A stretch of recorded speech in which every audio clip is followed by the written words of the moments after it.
Amnesty's annual report covers conditions in 159 countries, focusing on such problems as the ongoing civil war in Syria and the subsequent refugee crisis, as well as official restrictions of citizens' rights in countries ranging from Turkey to Cuba to the Philippines.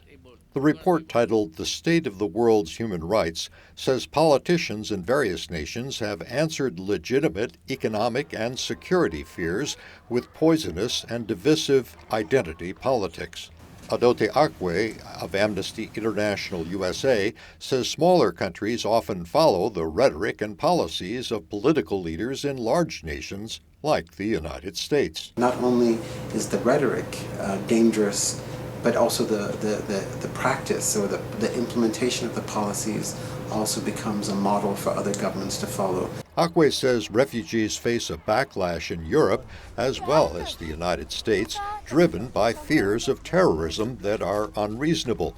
He also says restrictions and bans placed on immigration by individual countries undermine the international system for refugee assistance established by treaties and conventions.